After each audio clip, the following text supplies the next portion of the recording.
नमस्कार दोस्तों, मेरे YouTube चैनल इलेक्ट्रिकल सॉल्यूशन में आपका स्वागत है।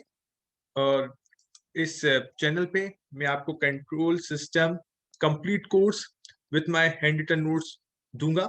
ठीक है, और अपन क्लास को स्टार्ट करते हैं। ये मेरा फर्स्ट लेक्चर है जिसमें मैं आपको मॉडलिंग ऑफ इलेक्ट्रिकल सिस्टम अपन लोग स्टडी करेंगे। तो मैं स्टार्ट करता हूँ।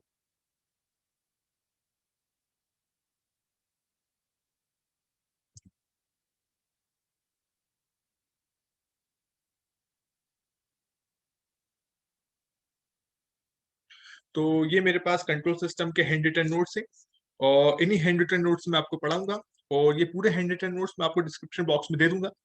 और ये मेरे पास सिलेबस है जिस सिलेबस को मैं डिस्कस करूंगा। इस सिलेबस में कुछ पॉइंट्स अगर आपके छूट जाएंगे तो उन पॉइंट्स को भी मैं डिस्कस करूंगा। ठीक है, तो ये आपके पास कंप्लीट सिलेबस है।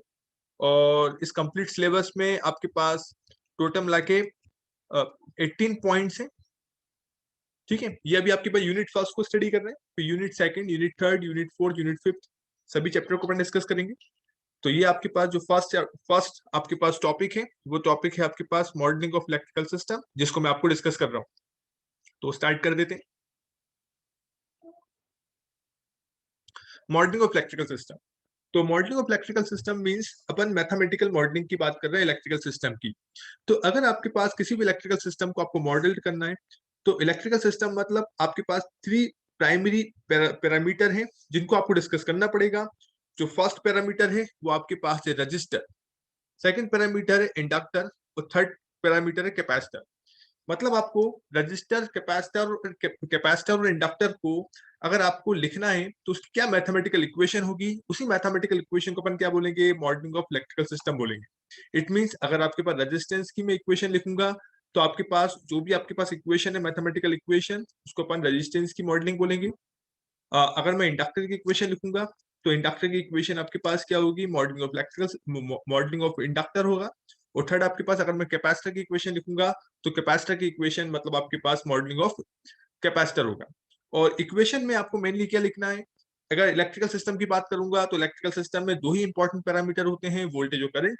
तो मुझे इक्वेशन किसकी फॉर्म में लिखना है, वोल्टेज और करंट की इक्वेशन लिखना है। तो अपन स्टार्ट कर देते हैं। तो फर्स्ट आपके पास जो पैरामीटर है वो आपके पास रजिस्टर। तो लोग सबसे पहले बच्चे इस चीज में कंफ्यूज होते हैं कि रजिस्टर और रेजिस्टेंस में क्या डिफरेंस है। तो मैं सबसे पहले इस पॉइंट को डिस्कस कर देता हूँ, फिर अपन आगे पॉइंट को डिस्कस करते हैं। तो आपके पास जो रजिस्टर और रेजिस्टेंस में बेसिक डिफरेंस क्या होता है, अगर मैं किसकी बात करूंगा, रजिस्टर की बात करूंगा, तो रजिस्टर एक्चुअल में क्या एक डिवाइस है ना। रजिस्टर एक्चुअल में आपके पास क्या है, अगर मैं इस रजिस्टर की बात करूंगा तो रजिस्टर एक्चुअल में आपके पास क्या है, एक डिवाइस है। ठीक है, और उस डिवाइस की जो प्रॉपर्टी है, जो इस डिवाइस की जो आपके पास प्रॉपर्टी है वो आपके पास क्या है, रेजिस्टेंस। रेजिस्टेंस, ठीक है। मतलब अगर आपके पास कोई वैल्यू लिखी हुई है, अगर आपके पास कोई डिवाइस है, मान लीजिए आपके पास एक डिवाइस है, ठीक है, जिसकी वैल्यू आपके पास 5 ओम है।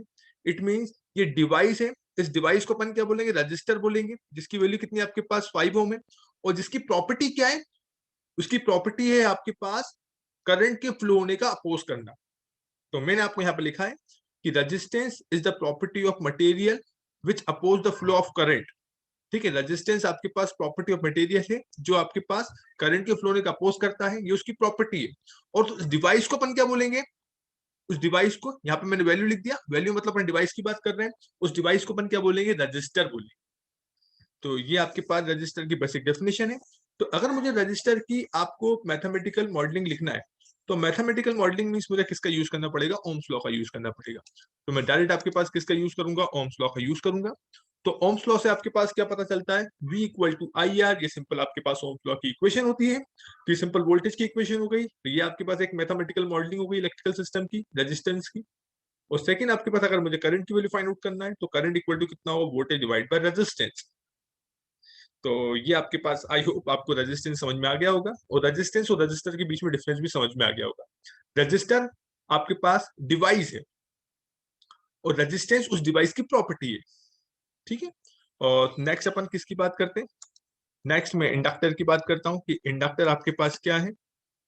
ठीक है, इंडक्टर आपके पास क्या है, अगेन आपके पास इंडक्टर और इंडक्टेंस दो पैरामीटर हो जाते हैं। तो बच्चे हमेशा कंफ्यूज होते हैं कि इंडक्टर और इंडक्टेंस में डिफरेंस क्या है।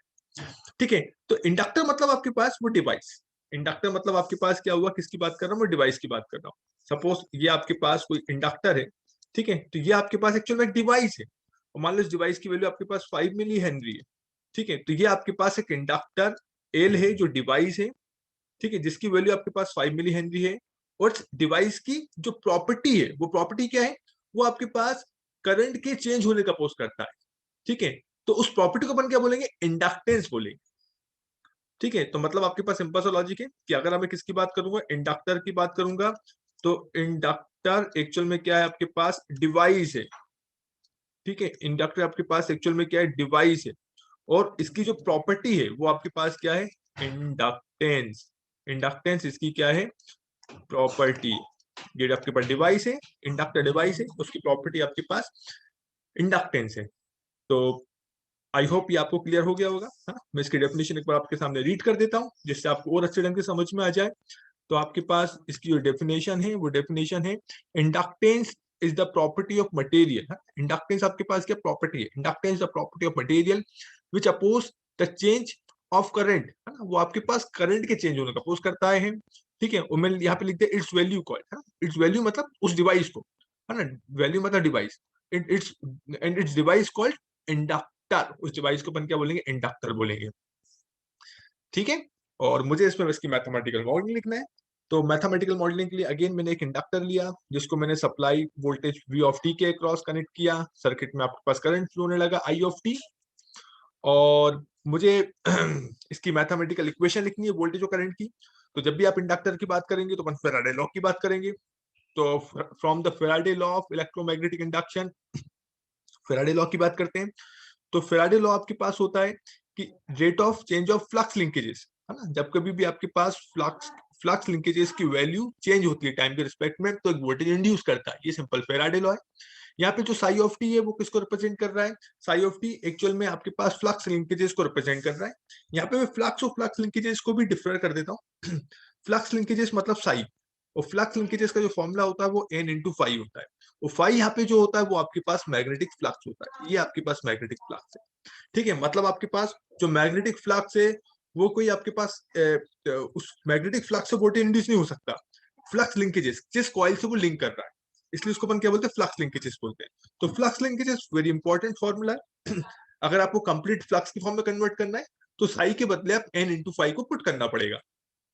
आई होप ये पॉइंट आपको क्लियर हो गया होगा, है ना। ये बच्चे बहुत ज्यादा कंफ्यूज होते हैं, तो मैं छोटे छोटे इलेक्ट्रिकल पॉइंट को भी आपको बीच बीच में डिस्कस करता रहूंगा। तो ये आपके पास रहा Faraday law of electromagnetic induction. तो यहाँ पे आपके पास क्या है, फेराडे लॉ से जब भी आपके पास फ्लक्स की वैल्यू, फ्लक्स लिंकेजेस की वैल्यू चेंज होती है, तो वोल्टेज आपके पास इंड्यूस करता है। तो साई आपके पास किसको रिप्रेजेंट कर रहा है, फ्लक्स लिंकेजेस को रिप्रेजेंट कर रहा है। ठीक है, अब मैं यहाँ पे स्टार्ट करता हूँ। तो आपको मालूम है कि जो भी आपके पास फ्लक्स लिंकेजेस है वो किस पे डिपेंड करेगा, करंट पे डिपेंड करेगा। अगर मैं आपके पास करंट की वैल्यू को बढ़ाता जाऊंगा, तो उससे जनरेट होने वाली मैग्नेटिक फील्ड की वैल्यू, और उससे जनरेट होने वाला जो जो भी आपके पास फ्लक्स लिंकेज है, वो भी आपके पास क्या होगा, बढ़ता जाएगा, है ना। क्योंकि आपको मालूम है कि करंट किसको प्रोड्यूस करता है, मैग्नेटिक फील्ड को प्रोड्यूस करता है। ठीक है, जिसको अपन क्या बोलते हैं, मैग्नेटिक इफेक्ट ऑफ करंट, मतलब करंट का आपके पास मैग्नेटिक इफेक्ट क्या है। तो जो फ्लक्स, जो साई है, वो डायरेक्टली प्रोपोर्शनल टू करंट होता है। तो psi equal to L into I. तो ये आपके पास एल किसको रिप्रेजेंट कर रहा है, इंडक्टर को रिप्रेजेंट कर रहा है ना। अगेन आपके पास इंडक्टर को रिप्रेजेंट कर रहा है। और इस इंडक्टर की प्रॉपर्टी क्या है, जो आपके पास किसको अपोज करता है, करंट को चेंज होने का अपोज करता है ना। ये भी आपको आगे समझ में आ जाएगा। ठीक है, तो यहाँ पे अपन आते हैं। तो इस इक्वेशन को मुझे क्या करना, डिफरेंशिएट करना है ना, क्योंकि मुझे D psi upon D T equal to V of T होता है। तो इस इक्वेशन को मैंने डिफरेंशिएट कर दिया, तो D I upon D T into L I. L आपके पास इंडक्टर है, कांस्टेंट है, वो डिवाइस आपके पास कांस्टेंट है, तो एल को मैंने बाहर ले लिया। तो V of T equal to L D I upon D T. Next मुझे किसकी वैल्यू फाइंड आउट करना है, नेक्स्ट मुझे करंट की वैल्यू फाइंड आउट करना है। तो करंट की वैल्यू कैसे फाइंड आउट करूंगा, एल को नीचे ट्रांसफर कर दिया, डी ऑफ टी को वी ऑफ टी पे ट्रांसफर कर दिया, और मुझे करंट की वैल्यू फाइंड आउट करना है, ये डी आई की वैल्यू देगा, तो मुझे दोनों साइड इंटीग्रेट करना पड़ेगा। जब मैं दोनों साइड इंटीग्रेट किया, तो डी आई आपके पास किसकी फॉर्म में कन्वर्ट हो गया, कंप्लीट आई की फॉर्म में कन्वर्ट हो गया। तो I of T equal to one upon L integration of V of T into D of D T. ठीक है, और यहाँ पे अपन वन अपॉन एल और integration of v of T into D T को अपन साई ऑफ टी से रिप्लेस कर सकते हैं। ये कैसे रिप्लेस कर सकते हैं, ये मैंने कैसे आपको बताया है ना। ये भी आपके पास जो आपके पास फॉर्मूला था उसी फॉर्मूले से निकला है ना। ये फॉर्मूला आपके पास कौन सा फॉर्मूला था, आपने देखा था है ना। यहाँ पे मैं आपको एक्सप्लेन करके दिखा देता हूँ है ना। जो आपने अभी पॉइंट डिस्कस किया था वो पॉइंट आपके पास क्या था, आपने देखा था psi of T equal to psi of T की वैल्यू फाइंड आउट करना है। तो साई ऑफ टी की वैल्यू कहाँ से आपने फाइंड आउट करी है, मैं आपको 2 मिनट में बता देता हूँ, आप कंफ्यूज मत हो। तो साई ऑफ टी की वैल्यू फाइंड आउट करनी है अपन वी ऑफ टी के फॉर्मूले से जाते हैं। V of T is equal to D psi divide by D T था। इट मीन्स अगर मुझे डी साई की वैल्यू फाइंड आउट करना है तो इस क्वांटिटी को यहाँ पे लेके जाना पड़ेगा। तो D psi equal to integration of V into T T. तो आपको समझ में आ गया, यही आपके पास फॉर्मूला यहीं से निकला है। तो क्या करूंगा मैं, integration of V of T into D of D T के प्लेस पे आप साई ऑफ टी पुट कर देंगे, तो डायरेक्ट आपके पास आई ऑफ टी का फॉर्मूला बन गया। तो ये आपके पास वोल्टेज और मैंने करंट की जो दोनों इक्वेशन यहाँ पे लिख दी है। तो यही आपके पास इक्वेशन किसको रिप्रेजेंट कर रहा है, मैथमेटिकल मॉडलिंग को रिप्रेजेंट कर रहा है। किस सर्किट की, किस इलेक्ट्रिकल सर्किट की, इंडक्टर या और इंडक्टेंस। इंडक्टेंस प्रॉपर्टी है, इंडक्टर वो डिवाइस है। तो आई होप ये आपको क्लियर हो गया होगा है ना। मैं एक बार आपको और दिखा देता हूँ। ठीक है, ये आपके पास वोल्टेज की इक्वेशन हो गई और ये आपके पास करंट की इक्वेशन हो गई। तो ये फर्स्ट सेकंड इन दोनों इक्वेशन का यूज करते हैं, इस इक्वेशन का भी यूज कर सकते हैं, इसलिए मैं इस इक्वेशन को मैंने बॉक्स में लिख दिया। तो नेक्स्ट अपन किस पे आते हैं, कैपेसिटेंस और कैपेसिटर है ना। अगेन आपके पास वही क्वेश्चन आता है कि कैपेसिटर और कैपेसिटेंस में डिफरेंस क्या होता है। तो कैपेसिटर एक्चुअल में क्या हो गई, डिवाइस। ठीक है, वो डिवाइस है, जैसे आपके पास लिखा हुआ है 10 माइक्रोफेरेड का कैपेसिटर, मतलब वो कैपेसिटर एक्चुअल में डिवाइस है। ठीक है, और उस डिवाइस की प्रॉपर्टी क्या है, वो आपके पास इलेक्ट्रिक चार्ज को स्टोर करता है। उसको अपन क्या बोलेंगे, उस प्रॉपर्टी को क्या बोलेंगे, कैपेसिटेंस। तो कैपेसिटर डिवाइस है और उस डिवाइस की जो प्रॉपर्टी है उस प्रॉपर्टी को अपन क्या बोलेंगे, कैपेसिटेंस। यहाँ पे मैंने लिखा है capacitance is defined as the capability of an element to store electrical charge. कैपेस क्या करता है, आपके पास जो कैपेसिटर है वो इलेक्ट्रिक चार्ज को स्टोर करता है। इस प्रॉपर्टी को अपन क्या बोलते हैं, कैपेसिटेंस। एंड इट्स डिवाइस है ना, और एंड डेट डिवाइस, उस डिवाइस को अपन क्या बोलते हैं, कैपेसिटर बोलते हैं। तो आई होप ये आपको पॉइंट समझ में आ गया होगा। तो अगेन ये आपके पास एक कैपेसिटर है सी, ठीक है, और इसकी प्रॉपर्टी क्या है, जो इलेक्ट्रिक चार्ज को स्टोर करता है।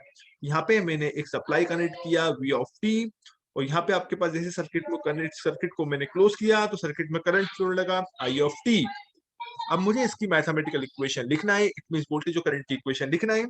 तो आपको मालूम है कि कैपेसिटर क्या करता है, चार्ज को स्टोर करता है। तो जैसे जैसे मैं वोल्टेज की वैल्यू बढ़ाता जाऊंगा उतना ज्यादा चार्ज कैपेसिटर में स्टोर होता जाएगा। इट मींस जो चार्जिंग वोल्टेज जो आपके पास चार्ज है ना, वो किसके प्रोपोर्शन होता है, वोल्टेज के प्रोपोर्शन होता है। जैसे मैंने प्रोपोर्शनलिटी साइन हटाया तो यहाँ पे आपके पास सी आ गया, जो सर्किट के कैपेसिटर को रिप्रेजेंट करता है। आई इक्वल टू क्या होता है आपके पास, D Q divide by D T. Current आपके पास rate of flow of charge होता है, तो I equal to D Q upon D T. मुझे करंट की इक्वेशन लिखना है, तो क्यू की वैल्यू यहाँ पुट कर दो, C into V. C constant है, बाहर आ गया, तो DV divide by D T. तो ये सिंपल आपके पास करंट की मैथमेटिकल इक्वेशन को रिप्रेजेंट कर रहा है। ठीक है, नेक्स्ट अपन क्या कर सकते हैं, वोल्टेज की इक्वेशन लिखना है। तो इस dt को यहाँ पे ट्रांसफर किया, c को नीचे ट्रांसफर किया, dv की वैल्यू i है, मुझे वोल्टेज की वैल्यू चाहिए तो कंप्लीट वोल्टेज के लिए इंटीग्रेशन कर दिया। तो बोथ साइड में इंटीग्रेशन करूंगा तो dv v की फॉर्म में कन्वर्ट हो गया, तो v equal to 1/c i into dt। तो ये आपको आई होप समझ में आ गया होगा। ठीक है, तो ये मेरा फर्स्ट लेक्चर था जिसमें मैंने आपको तीनों मॉडलिंग ऑफ इलेक्ट्रिकल सिस्टम को डिस्कस किया था। तो ये मोस्ट इंपॉर्टेंट चैप्टर है। इसके मैं पार्ट सेकंड में आपको एक न्यूमेरिकल की बात करूंगा, जो आपके पास वेरी वेरी इंपॉर्टेंट न्यूमेरिकल है। दो न्यूमेरिकल की बात करूंगा और उस न्यूमेरिकल को अपन डिस्कस करेंगे। और अगर ये वीडियो आपको समझ में आया हो तो इसको लाइक करें, शेयर करें, अपने दोस्तों को बताएं। और इलेक्ट्रिकल से रिलेटेड जितनी भी आपके पास प्रॉब्लम है, मैं हर एक प्रॉब्लम को सॉल्व करते हुए आपके सामने वीडियो लेता आता जाऊंगा। और थैंक यू